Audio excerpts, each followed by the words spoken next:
आज दिन सबुठ गुरुत्वपूर्ण एवं बड़ खबर होची केंद्र मंत्री धर्मेंद्र प्रधान कर इस्तीफा।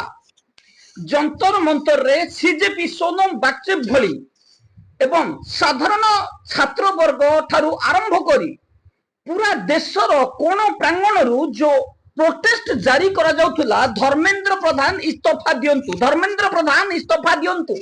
आज शेष रे सरकार साधारण जनता आगरे प्रोटेस्ट आगरे मुंड नुआई।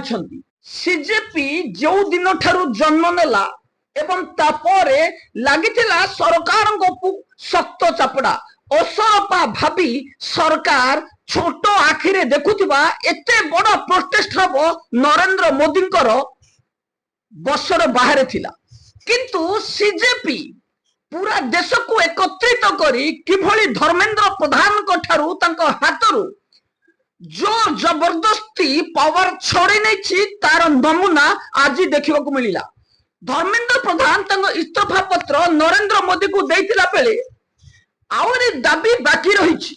सरकार को पाखरे मृत नीट छात्र छात्री को क्षतिपूरण एवं पुणी दाबी रही T20 मास्टर जे कि देश रे विष बिक्री करुछि गाड़ी को बंद कर दउछि। नितिन गडकरी T20 मास्टर को मध्य एबे इस्तीफा दबा पई ओडी बसिबो सीजेपी। केंद्र गृह मंत्री अमित शाह नरेंद्र मोदी को गादीरू हटेई एक निरवच्छिन्न एवं स्वच्छ शासन गढ़ा चाहूची सीजेपी। धर्मेंद्र प्रधान इस्तीफा पर यह स्पष्ट होईछि जे बीजेपी सरकार आउ बेसी दिन देश रे तिष्ठि पारिबो नाही।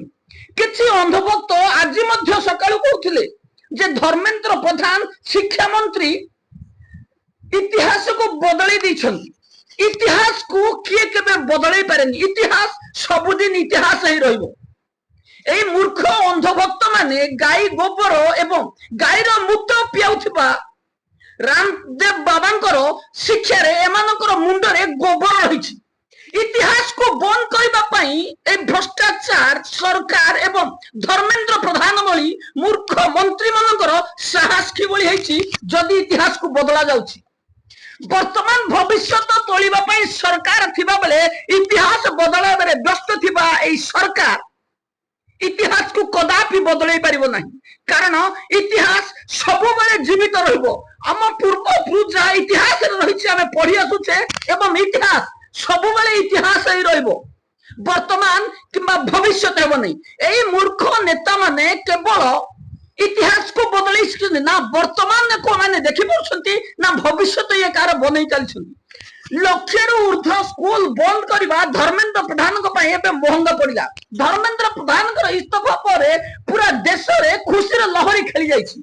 आगामी दिन रे बीजेपी सरकार पतन पाई सीजेपी आंदोलन जारी रखिदिबो।